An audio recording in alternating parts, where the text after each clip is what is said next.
die!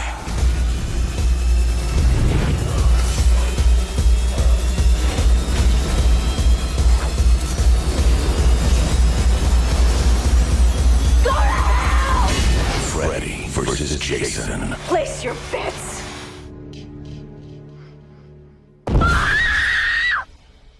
Welcome back to the 11th annual Halloween special. So as it turns out, this October actually has a Friday the 13th, and that's today. So I just thought I'd review Freddy vs. Jason.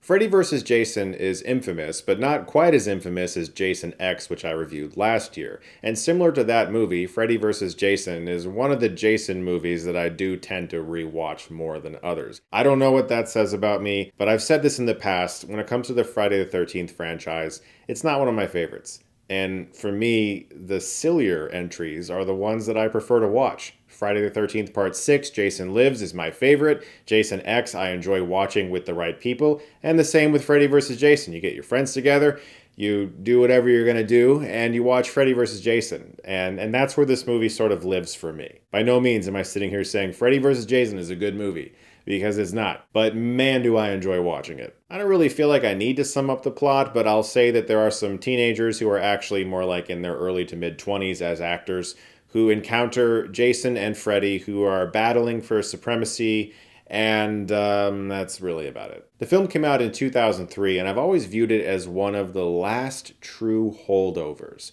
of 80s and 90s cheese. There was this period after 9/11 where movies started to get really dark and really serious. But there were a few films that were probably still in various states of development before that trickled out over the next few years. And Freddy vs. Jason is one of those because it has all of the really bad tropes of most really bad slasher movies. But what I like about this movie is that it's not pretentious in the slightest. It knows exactly what it is. This movie reminded me of a somewhat hilarious aspect of my personality, and that is that I'm very well versed in the 90s Goosebumps TV show.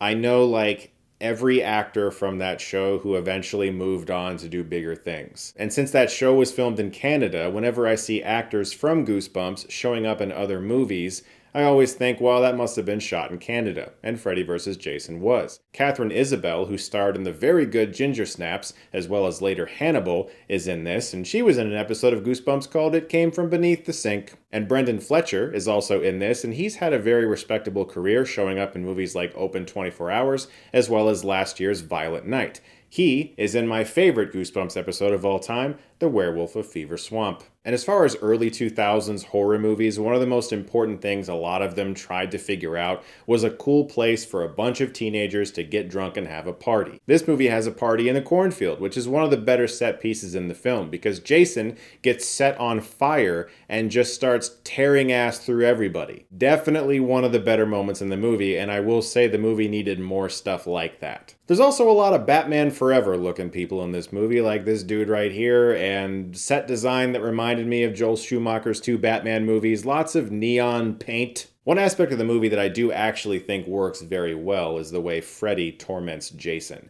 Because, without a doubt, Freddy is the more psychologically interesting villain. Jason is a killing machine who is basically a zombie at this point and just can't die. Freddy can get inside your dreams, manipulate you, keep you from falling asleep, all of this great stuff. But once he's able to get a hold of Jason, he torments him by making him relive his tortured past as a kid. So not only do you actually feel a slight bit of sympathy for Jason in this moment, but it's also fun that the writers kind of treated these guys like they were superheroes and they had weaknesses as well as superpowers that they could use on the other person. In this case, Freddy can use his to torture Jason emotionally. But of course, you go to a movie called Freddy vs. Jason to see them fight, and once they do, it's actually quite a bit of fun. The movie definitely takes place in that post-Crouching Tiger, Hidden Dragon, The Matrix world, where bodies are just flying into poles, being thrown through air, and Freddy is even leaping out of the water like he's Morpheus. But I do love this part where Jason picks Freddy up and remodels a house. But again, the movie is not taking itself seriously. Freddy finds a bunch of pressurized tanks and realizes they'd make great torpedoes. They also had a real commitment to practical gore. I probably can't show you any of it because of YouTube's very strict policies now, but there's plenty. Arms and fingers and all kinds of body parts fly everywhere in the film, as well as quite a bit of slashes to the chest that spurt anime-level blood. Without a doubt, the aspect of the film that works the least for me is its structure. It does feel like about 20 movies combined into one, with characters taken from previous drafts and moved here and moved there, and scenes that maybe they liked from a previous draft included here, but they didn't quite know where to put it. So you've got a lead character that's vaguely investing enough to at least divert you from waiting for Jason and Freddy to fight again. But beyond that, the characters in the movie are nothing to write home about, nor is the dialogue. There's one part where a character actually prays out loud, so we know what they're going to do. There's been no religion or faith established for said character. They just kind of sit there and say a prayer, so we know what they're going to do next, and it's just very lazy in that way. But look, I meant it when I said it, that Freddy vs. Jason is a very nostalgic film for me. I vividly remember when this came out.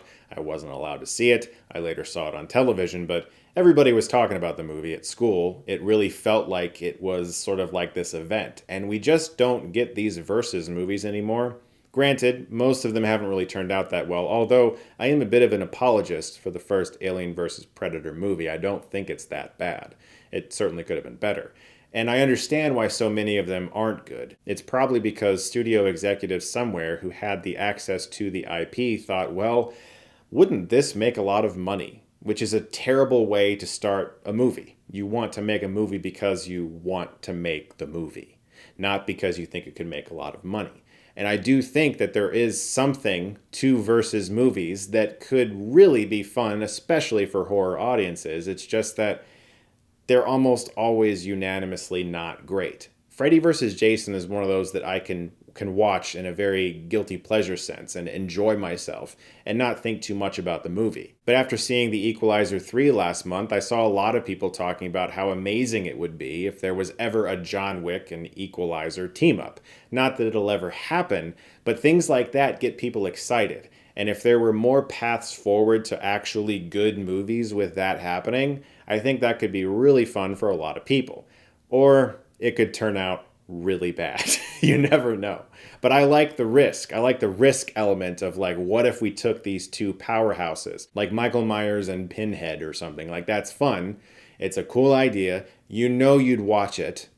It doesn't mean it's going to be good. And that's the thing is I wish that there could be more of these and be made by someone who actually wants to. Guys, happy Friday the 13th. I hope you had a great one. Thank you so much for watching. Look forward to more videos in the 11th annual Halloween special coming your way very soon. And if you like this, you can click right here and get Stuckmanized.